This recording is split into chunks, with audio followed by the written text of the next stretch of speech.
Give me 30 seconds. Tell me why you're rising this guy, where he is in the rankings, and then if there's a need for expanding, we will do that. Chris, Ryan Tannehill, start with him. Yeah, he's QB 22 for me. He's going 31st still over the past 2 weeks in NFC drafts at QB behind Mac Jones and Jimmy Garoppolo. I think Ryan Tannehill, I mean, we've seen this guy be a top 12-ish quarterback for multiple seasons, even in a low-volume passing offense. DeAndre Hopkins, by all accounts, still looks very good, was a very good player last year. Treylon Burks has an opportunity to step up and play a bigger role in season 2.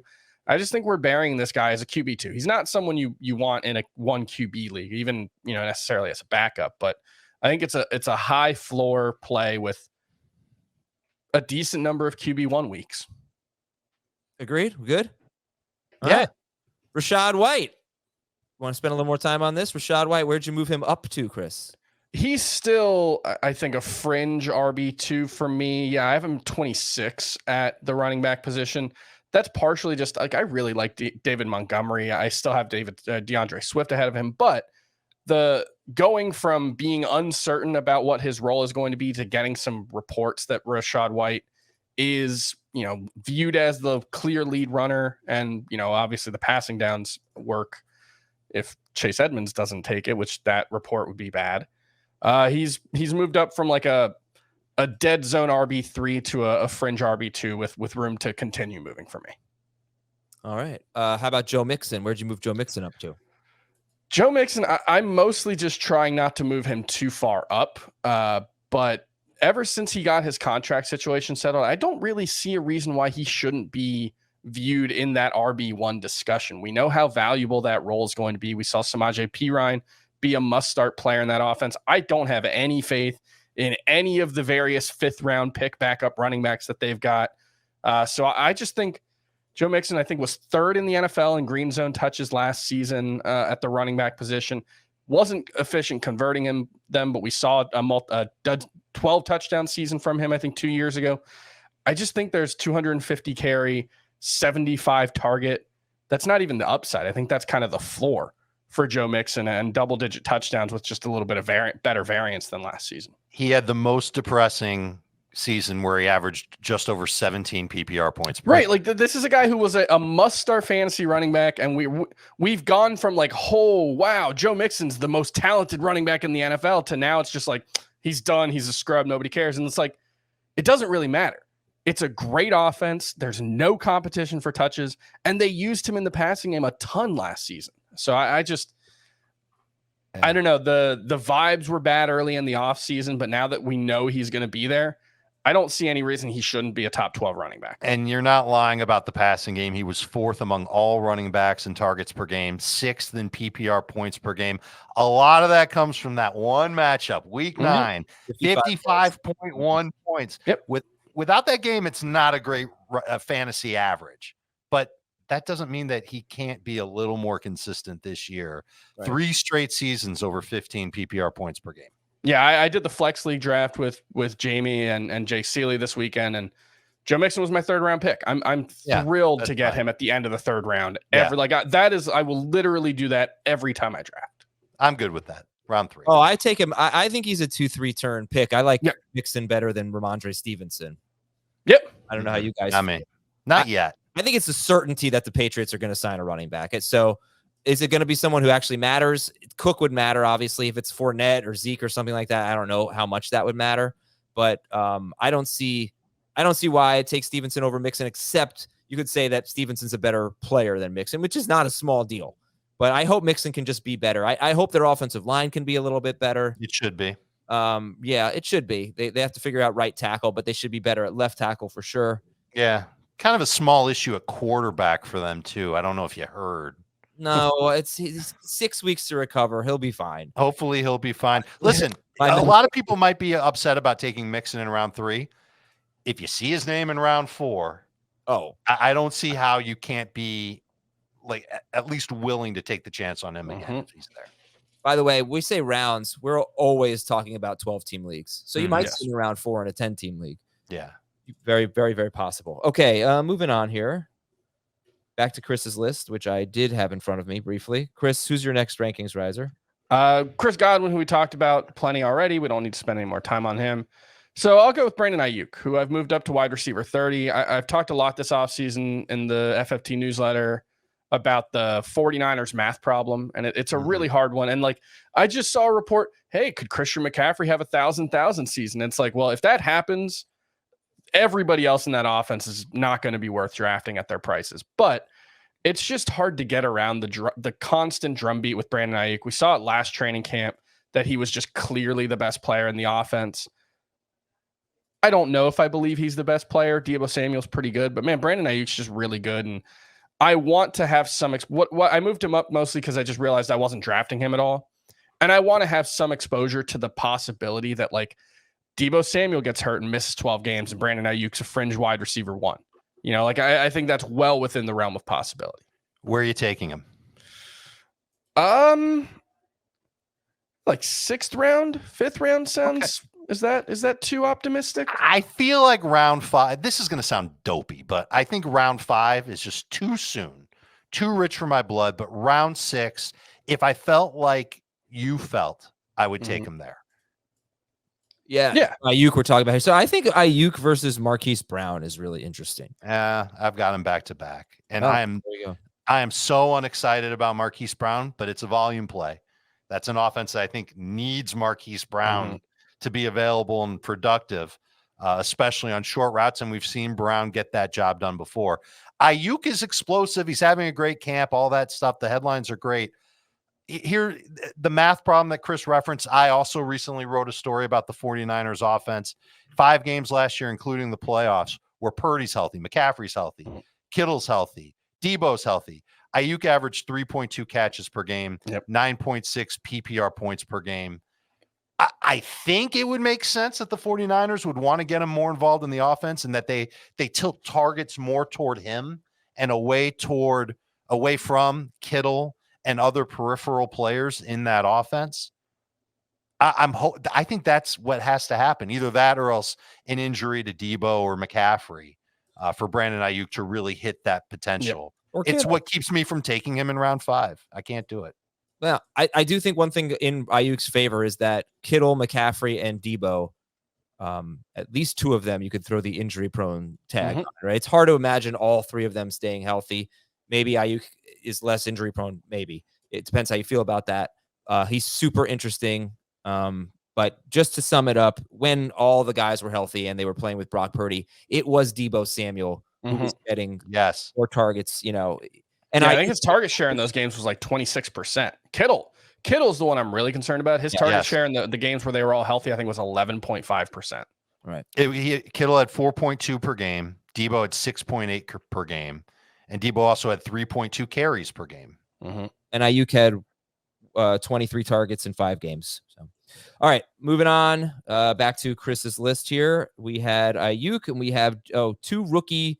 Oh, no, sorry. 1 rookie, but 1 guy who's like basically a rookie, Justin Ross. Jalen Hyatt and Justin Ross as, let's say, late round flyers right now. Jalen Hyatt, 3rd round pick for the Giants. Justin Ross, a long journey for the Chiefs and getting some reps now. Who would you take first, Hyatt or Ross? Probably Hyatt still, because there's a bigger need for a wide receiver to step up in New York's offense.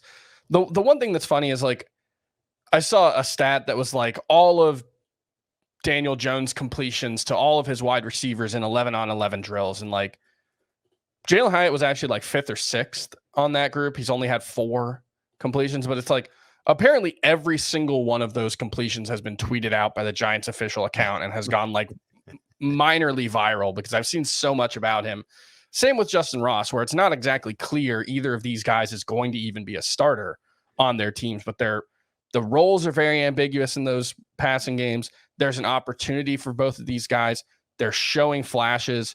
I'm just making sure that I get them into my late round discussion. I'm not saying Jalen Hyatt and Justin Ross even need to be drafted in every 12-team league. Okay. But if you're looking for those late round dart throws, talented big play wide receivers in, you know, ambiguous passing situations is a pretty good option, I think.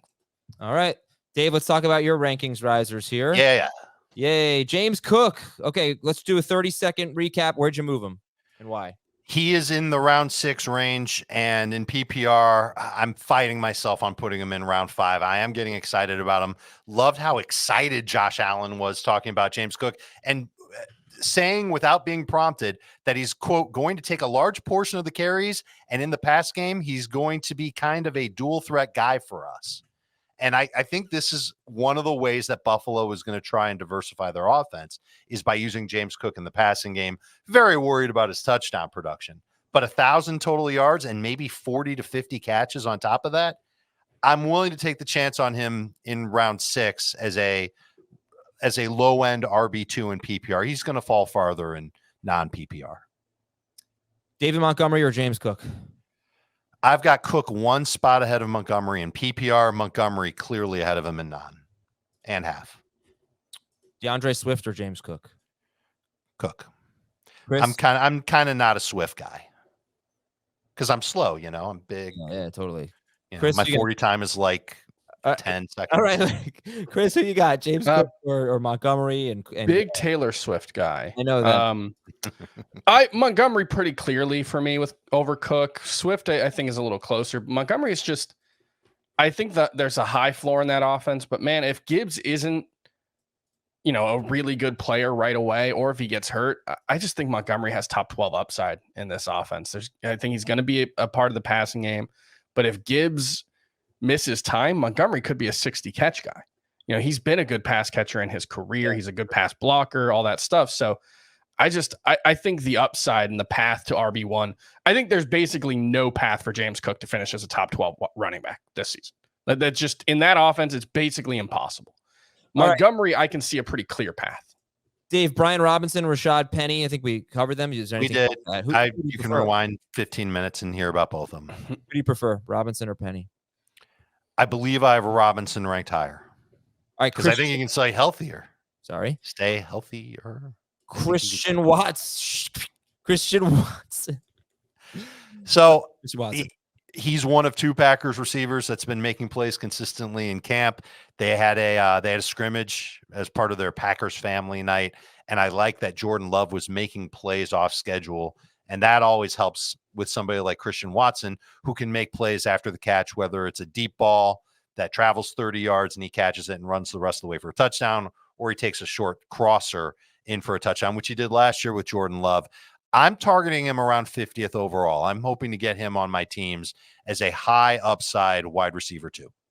I never see Christian Watson lasting that long, but let's check the ADP. It is that long. I don't know. It really depends on how, ADP has him like 57th, although I'm looking at Fantasy Pros. I don't know where. Yeah, he's 46th on NFC over the month of August. And that's fine. I would take him in late round 4. Okay. Fair enough on Christian Watson. Mike Williams, a riser for you. He's also been getting moved around the formation in LA and just rave reviews about the Chargers passing game ever since their camp opened. That doesn't surprise me given who the new offensive coordinator is and who the quarterback is. Herbert's healthy, great system to work in. Once Quentin Johnston gets established, it's going to be really hard for defenses to contain anybody. They're going to play a ton of zone, and that could lead a lot of open situations for Mike Williams to make a catch and then make a play after. I have not been a big Mike Williams guy over the course of his career. I am willing to take a chance on him now because I think the price is actually lower than it's been over the balance of his recent career, the last couple of seasons. Mike Williams or Brandon Aiyuk? I've got Williams. Here's how I have it ranked. Williams, Godwin, Hollywood Brown, Brandon Aiyuk, back to back to back to back in PPR. I actually have, they're pretty much all right in the same range. I have Brown ranked highest, then Williams, then Aiyuk. Right. We really would prefer these guys be our third receiver. Yes, for sure. Yeah. And that's not bad there. Yeah, okay. It's a late round 5, round 6 range. So later, Nico Collins and DJ Chark are 2 guys you have as risers, and they both have the opportunity to be top receivers for a rookie quarterback. And DJ Chark has definitely had a good camp, a lot of good press there for him. So who do you like better, Collins or Chark? I like Collins better. He's also gotten some great headlines out in Houston. And these are 2 receivers that fantasy managers have gambled on before and mostly lost. but they've got good opportunities to be target leaders for their teams. I'm always on the lookout. I'm always on the lookout for running backs in the middle rounds. I'm on the lookout for receivers in the late rounds because I want one or two who I can feel good about as my top depth guy. And I think that Collins definitely qualifies as that. Chark a little more nervous on than Collins. Okay, but Chark is someone to know because I don't know. Should I be taking him ahead of Jonathan Mingo at this point? Should I be? Yes, I would. How about Thielen? I would there too. You take easy to do that in non-PPR. A little bit harder to do in full PPR. This last one is really interesting. The rookie tight ends. Dave just put rookie tight ends as rankings advisors. Yep. It was a great draft class. A lot of them got taken pretty early, either in the first round or early second round, all getting good buzz. Of course, rookies always get good buzz, for the most part. But all right, how many of them do you really think should be drafted among the rookie tight ends in a 12-team normal league? The answer's 2, and the names. It's Dalton Kincaid in Buffalo and Sam Laporta in Detroit.